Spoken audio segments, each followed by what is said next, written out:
नमस्कार दोस्तों, सहारा हरियाणा के आज के बुलेटिन में आप सबका स्वागत है। तो नजर डालते हैं आज की हेडलाइंस पर। महामंडलेश्वर स्वामी करणपुरी के सानिध्य में ओल्ड ITI स्वामी बालकपुरी मेमोरियल पार्क में मनाया गया तीज का त्योहार। शहीदों के सम्मान में भाजपा रोहतक में 12 अगस्त को निकालेगी तिरंगा यात्रा। युवा लेंगे तिरंगा यात्रा में बढ़ चढ़कर भाग। नवीन ढूल ने शहीद सम्मान तिरंगा यात्रा की युवाओं को दी विस्तृत जानकारी। मानवता की सेवा ही सबसे बड़ा धर्म, कहा डॉक्टर जी अनुपमा ने। 9 वर्षीय बेटी को इंसाफ दिलवाने के लिए रोहतक में नगर पालिका कर्मचारी संघ ने किया रोष प्रदर्शन, सौंपा ज्ञापन। लंगर सेवा पर पहुंची रोहतक जिले की Sarkha panchayat. HSAB diploma engineers association ने सरकार के खिलाफ की नारेबाजी। निकटवर्ती गांव खरावड़ में बाबा चमन ऋषि धाम पर धूमधाम और उल्लास के साथ मनाया गया तीज का त्योहार, बताया रुखविंदर मलिक ने। जुलाना में मजदूर संगठनों ने किया दिल्ली रेप घटना को लेकर प्रदर्शन। तहसीलदार के माध्यम से प्रधानमंत्री के नाम सौंपा ज्ञापन। सरकार ने किया युवाओं को कॉपी किताब और कलम छोड़कर आंदोलन करने के लिए मजबूर, कहा भूपेंद्र सिंह हुड्डा ने।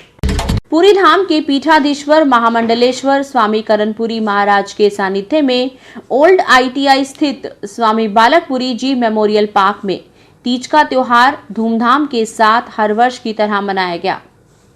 महामंडलेश्वर करणपुरी ने तीज त्योहार के विषय में बताया कि मान्यताओं के अनुसार इस दिन भगवान शिव और मां पार्वती का पुनर्मिलन हुआ था, इसलिए हरियाली तीज पर सुहागिन स्त्रियां अपने पति की लंबी आयु के लिए व्रत करती हैं।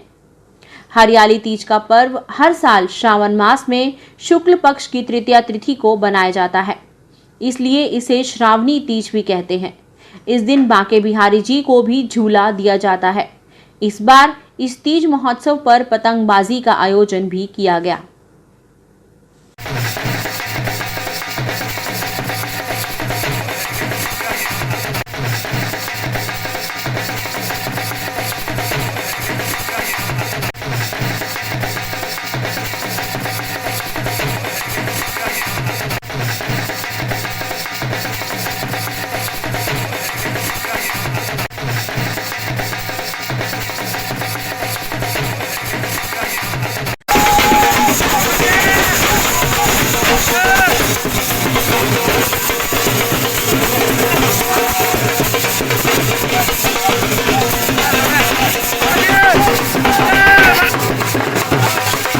नमो नारायण। सतगुरुदेव स्वामी बालकपुरी महाराज जी की असीम कृपा से आज हरियाली तीज बड़े ही धूमधाम से श्री स्वामी बालकपुरी मेमोरियल पार्क में मनाई गई। आज के जो हमारे मुख्य अतिथि थे माननीय राजेश जैन जी की धर्मपत्नी संध्या जैन जी रही और सभी संगत ने आकर के यहाँ बड़ा आनंद लिया और एक राधा कृष्ण की भव्य झांकी जो कि आकर्षण का केंद्र रहा और जो वृक्ष को बड़े अद्भुत तरीके से सजाया गया पतंगों से, फूलों से। और आज के दिन सभी हमारी माताएं बहनें व्रत रखती हैं पति के लिए और आज के दिन मेहंदी भी लगाती हैं। तो सभी को हरियाली तीज की बहुत बहुत शुभकामनाएं। गुरु महाराज जी की कृपा, परम पिता परमात्मा की कृपा सब पर बनी रहे। इसी तरह सब खुशियाँ आनंद माने और सभी स्वस्थ रहें, निरोगी रहें। भाजपा युवा मोर्चा जिलाध्यक्ष नवीन ढूल की अध्यक्षता में सिंचाई विश्राम गृह में 12 अगस्त को रोहतक में निकाली जाने वाली तिरंगा यात्रा को लेकर बैठक हुई, जिसमें रोहतक विधानसभा में निकलने वाली शहीद सम्मान तिरंगा यात्रा के बारे में युवाओं को विस्तृत जानकारी दी गई। नवीन ढूल ने कहा कि शहीद सम्मान तिरंगा यात्रा भाजपा प्रदेश उपाध्यक्ष मनीष ग्रोवर के संयोजन में पैदल निकाली जाएगी। उन्होंने बताया कि तिरंगा यात्रा वीरवार 12 अगस्त को सुबह 8 बजे अग्रसेन चौक अनाज मंडी गेट से भिवानी स्टैंड, चमेली मार्केट और किला रोड से होते हुए लाला लाजपत राय चौक, गोहाना अड्डा पर समाप्त होगी। आज युवा मोर्चा की रोहतक विधानसभा की बैठक हुई है और इसमें 12 तारीख को जो शहीद सम्मान तिरंगा यात्रा रोहतक में निकलने जा रही है उसके विषय में युवा मोर्चा की बैठक हुई है। युवा मोर्चा की जिम्मेदारियां इसमें लगाई गई हैं कि कैसे झंडे का सम्मान रखना है, झंडा नीचे ना गिरने पाए, राष्ट्रीय ध्वज की पूरी जो है उसमें मान सम्मान हमारे राष्ट्रीय ध्वज के लिए पता नहीं कितनी शहीदों ने कुर्बानियाँ दी हैं, उसके मान सम्मान में कोई कमी ना आने पाई है। सारी जिम्मेवारियां जो है युवा मोर्चा को दी गई है, युवा मोर्चा के कार्यकर्ताओं को। और इसका उद्देश्य यही है कि 1 अगस्त से 15 अगस्त तक जो पूरे भारत में शहीद सम्मान तिरंगा यात्रा निकल रही है, शहीदों को सम्मान देने के लिए एक भारतीय जनता पार्टी द्वारा एक ये सराहनीय कदम उठाया गया है। इसी कड़ी में 12 तारीख को जो है रोहतक विधानसभा में भी ये शहीद सम्मान तिरंगा यात्रा निकल रही है। मानवता की सेवा ही सबसे बड़ा धर्म है। हमें भगवान ने इस काबिल बनाया है कि हम किसी इंसान की जान बचा पाएं और उसे दर्द से मुक्ति दे पाएं। तो ऐसे में हमें पूरी ईमानदारी और निष्ठा के साथ मरीजों की सेवा करनी चाहिए। हरियाणा सरकार आपको सभी सुविधाएं उपलब्ध करवा रही है। ऐसे में हमें मरीजों को अत्याधुनिक तकनीक से इलाज उपलब्ध करवाना चाहिए। ये कहना है पंडित भगवत दयाल शर्मा स्वास्थ्य विज्ञान विश्वविद्यालय की कुलपति डॉक्टर जी अनुपमा का। वे बुधवार को कुलपति कार्यालय के स्वर्ण जयंती सभागार में सभी विभागाध्यक्षों और विश्वविद्यालय के अधिकारियों को संबोधित कर रही थी। डॉक्टर जी अनुपमा ने कहा कि हमेशा मरीज चिकित्सक के पास बड़ी आस लेकर आता है, तो हमें उसके लिए अपना सर्वश्रेष्ठ देना चाहिए। उन्होंने ये भी कहा कि हरियाणा सरकार का हमेशा यही प्रयास रहा है कि अंतिम व्यक्ति तक भी अच्छी चिकित्सक सुविधाएं उपलब्ध करवाई जाएं। डॉक्टर जी अनुपमा ने कहा कि वे सभी चिकित्सकों, कर्मचारियों और छात्रों को बधाई देती हैं, जिन्होंने कोविड महामारी में बहुत अच्छा काम करके हजारों लोगों की जान को बचाया है। I studied in Osmania Medical College, a very historic, prestigious medical college in Hyderabad. I graduated from the college in 91, and in the same year I was also lucky to get qualified for the civil service. In my final year I took the exam and I made it. God was kind, so I just made it. And being a doctor in civil services and then to come back as a VC is something very interesting and some sort of, these days we have all kinds of WhatsApp groups. Whatever, but someone saw it and posted it on the group. And the kind of overwhelming congratulatory messages that came actually startled me. I myself didn't think much of it. Delhi cantt स्थित मंगलगांव की 9 वर्षीय बेटी को इंसाफ दिलाने के लिए रोहतक में नगर पालिका कर्मचारी संघ हरियाणा के आह्वान पर संजय बिडलान की अध्यक्षता में सभी कर्मचारी इकट्ठे होकर उन्होंने 2 मिनट का मौन रखकर श्रद्धांजलि अर्पित की, जिसमें सभी कर्मचारी मौजूद रहे और साथ ही में अखिल भारतीय वाल्मीकि महापंचायत हरियाणा के पदाधिकारियों ने भी अपने श्रद्धा सुमन अर्पित किए। मंगल गांव की 9 वर्षीय बेटी को इंसाफ दिलाने के लिए पूरे हरियाणा प्रदेश में सफाई कर्मचारियों ने आज दोषियों को सजा दिलवाने के लिए रोष प्रदर्शन करके प्रधानमंत्री के नाम ज्ञापन सौंपा। प्रधान ने बताया, जिंदाबाद जिंदाबाद जिंदाबाद कर्मचारी एकता जिंदाबाद जिंदाबाद जिंदाबाद। साथियों, गुड़िया के साथ दिल्ली में दुष्कर्म हुआ था, उसके दोषियों को फांसी की सजा के लिए फास्ट ट्रैक कोर्ट में केस चलने के लिए और इसके परिवार वालों को आर्थिक सहायता देने के लिए, और जींद के पास जो गांव है उसमें भी हमारे एक ग्रामीण सफाई कर्मचारी के साथ जो जाति सूचक शब्द कहे गए हैं और उसको दुष्भावना से देखा गया है, उसको भी इंसाफ दिलाने के लिए आज हमने रोहतक डीसी के साहब के माध्यम से श्री नरेंद्र मोदी को एक ज्ञापन सौंपा है। और हम इस ज्ञापन के भी थ्रू हम सरकार से, केंद्र सरकार से और हरियाणा सरकार से ही मांग करते हैं कि इन दुष्कर्म के पीड़ित परिवार को जल्द से जल्द न्याय मिल सके। हरियाली तीज के त्योहार के अवसर पर आज सर्वखाप पंचायत टिकरी बॉर्डर जाते हुए रास्ते में किसान सेवा में खरावड़ गांव में लगाए गए बाबा टहलनाथ किसान सेवा के लंगर पर रुके।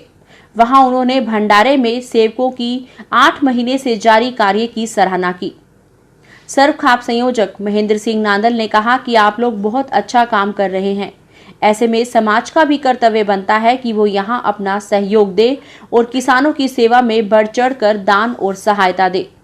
इस अवसर पर सुंदरपुर गांव के राजेंद्र कुंडू, एडवोकेट दीपक मलिक, धर्मपाल हुड्डा, कालू मग्गू, महेंद्र सिंह नांदल, अजय पवार आदि सब ने इस किसान सेवा के लंगर पर सहायता राशि प्रदान की।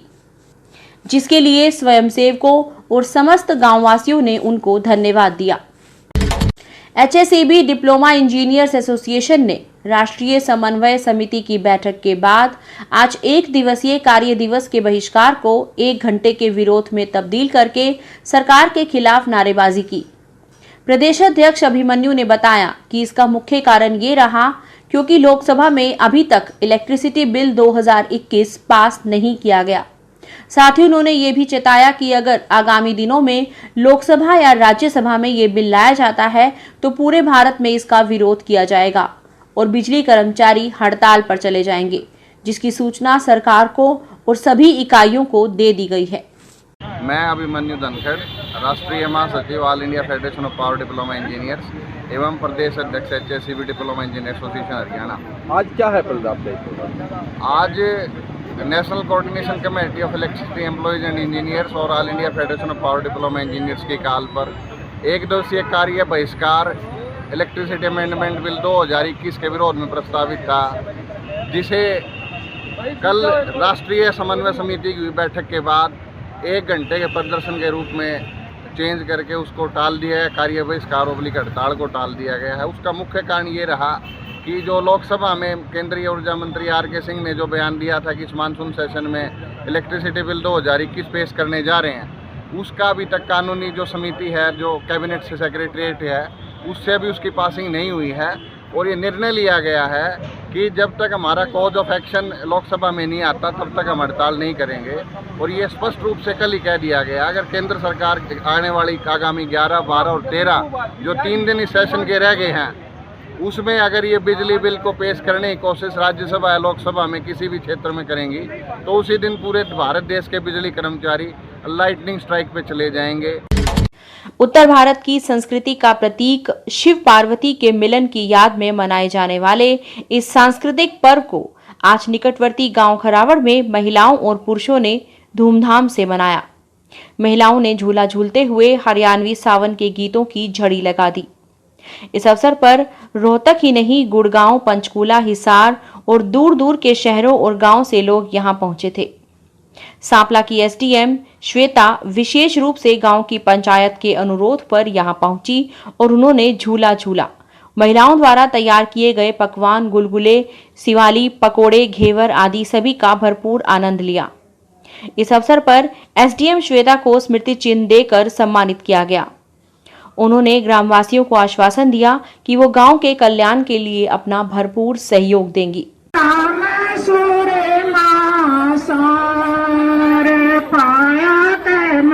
तीजों का पवित्र त्योहार हरियाणवी वेशभूषा में झूला झूलती हुई महिलाएं हरियाणवी कल्चर का एक उत्कृष्ट उदाहरण गांव खरावड़ चिमऋषि आश्रम। और हर वर्ष की तरह इस साल भी तीजों का त्योहार बड़े हर्षोल्लास के साथ मनाया जा रहा है।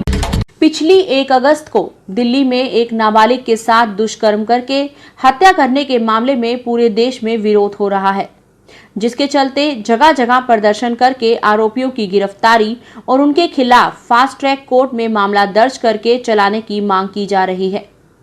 जुलाना के मजदूर संगठनों ने भी आज रेलवे स्टेशन से लेकर तहसील कार्यालय तक एक जुलूस प्रदर्शन निकाला, जिसमें संगठन की ओर से मांग की गई कि दिल्ली में हुई नाबालिग की दुष्कर्म के बाद हत्या के मामले में आरोपियों पर कार्रवाई न कर उसके परिवार के सदस्यों को ही पुलिस द्वारा प्रताड़ित किया जा रहा है।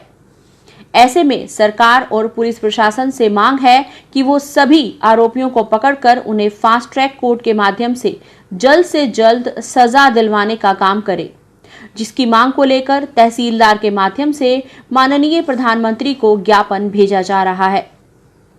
ये आज का जो कार्यक्रम है पूरे देशवासियों को पता है। 1 अगस्त की यह घटना है। एक 9 साल की बच्ची शमशान घाट में पानी लेने के लिए गई थी। वहाँ पर 4 दरिंदों ने उसके साथ बलात्कार किया और उसको जिंदा जला दिया गया। और उल्टी जो उनके दोषियों पर कार्रवाई करने की बजाय वहाँ की सरकार ने उनके परिजनों को 1 रात हवालात में रखा। तो इसी मांग को लेकर जो दोषी हैं उनको फास्ट ट्रैक में उनका मुकदमा चला के उन पर कार्रवाई कराएं, उनको गिरफ्तार करें। एक तरफ सरकार बेटी बचाओ बेटी पढ़ाओ का एक झूठा नारा दे रही है, ये सब ये ढोकसले कर रही है सरकार। ऐसी ऐसी देश के अंदर बहुत घटनाएं होती हैं, लेकिन इसका ये सरकार बीजेपी सरकार है, इसका कोई संज्ञान नहीं ले रही है। आज हम जुलाना में उनकी गिरफ्तारियों को लेकर गिरफ्तार करो और उनको कड़ी से कड़ी सजा दो दोषियों को। आज जुलाना में प्रदर्शन के माध्यम से तहसीलदार साहब को प्रधानमंत्री के नाम ज्ञापन देंगे। पूर्व मुख्यमंत्री और नेता प्रतिपक्ष भूपेंद्र सिंह हुड्डा ने कहा कि एक के बाद एक सामने आ रहे पेपर लीक घोटालों ने युवाओं को कॉपी किताब और कलम छोड़कर सड़क पर उतरने के लिए मजबूर कर दिया है। उनकी आवाज को विधानसभा के मॉनसून सत्र में पुरजोर तरीके से उठाया जाएगा। सत्र शुरू होने से पहले 19 तारीख को कांग्रेस विधायक दल की बैठक होगी। इसमें उन तमाम मुद्दों पर चर्चा की जाएगी जिन पर प्रदेश की जनता सरकार से जवाब चाहती है। कांग्रेस चाहती है कि सेशन लंबा चले, लेकिन सरकार की नीयत लंबा सेशन चलाने की नहीं लगती।